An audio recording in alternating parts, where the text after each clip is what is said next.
U.S. officials announcing the capture of a second vessel earlier today. NewsNation's Kellie Meyer is live with the very latest for us. Kellie, good evening.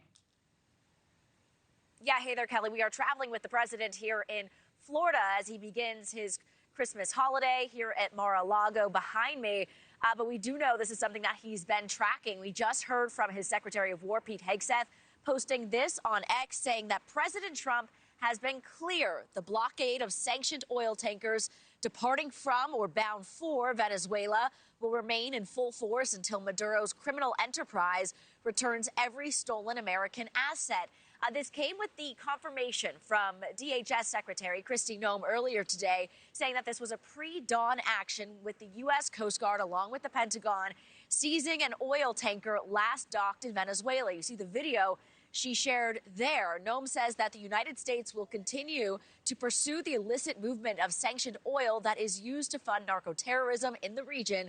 We will find you and we will stop you, end quote. We don't know exactly if this was sanctioned or not. We are waiting for reaction from the White House at this hour, but we do know the Trump administration wasn't going to shy away from seizing more ships carrying sanctioned oil. And the president just this week declared a blockade of all sanctioned oil tankers entering and leaving Venezuela. We also know that earlier this month, the U.S. seized the boat called the Skipper that the administration claims was involved in illicit oil shipping.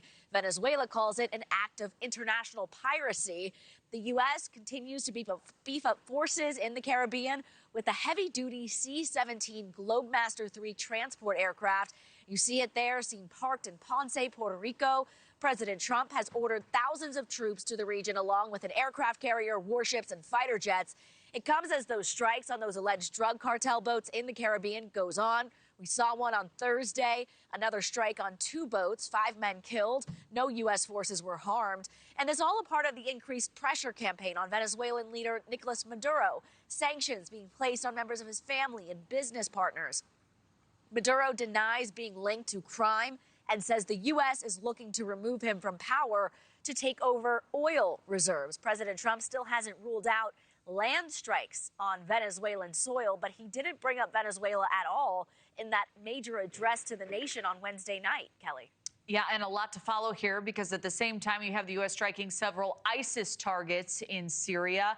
What more are you learning there, Kelly? Yeah, a lot happening abroad in the last 24 hours or so, and it comes after the president promised retaliation after those 2 U.S. service members, along with 1 U.S. interpreter, were killed in an ambush by ISIS 1 week ago today. So these strikes on ISIS in Syria happened yesterday. We were hearing from our Pentagon sources as well as from U.S. Central Command. They say that more than 70 ISIS targets were struck in Syria, more than 100 precision munitions. There was A-10 attack jets, F-15 and F-16 fighter planes, and Apache helicopters, all involved with the rocket artillery fired by U.S. forces along with Jordanian forces. The strikes, we know, were on the Islamic State infrastructure and weapon storage locations, and this all started at 4 p.m. Eastern on Friday.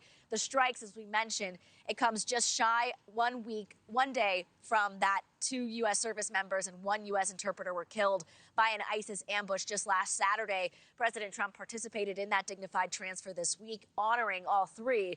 And the president, when we were there at the North Carolina rally last night, talked about how the U.S. hit back at, quote, the ISIS thugs in Syria. Listen to this. I ordered a massive strike on the terrorists that killed our 3 great patriots last week. 2 soldiers, 1 interpreter, all great people. And it was very successful. And the Pentagon is calling this Operation Hawkeye Strike. The Secretary of War saying that this is not the beginning of a war, but rather a declaration of vengeance. And we also know that those service members wrote the names of the 2 U.S. service members killed last week on one of the explosive shells that were used to strike ISIS in Syria. Thank you for watching. Subscribe below and download our NewsNation app right now on your phone, and you will get fact-based, unbiased news for all Americans.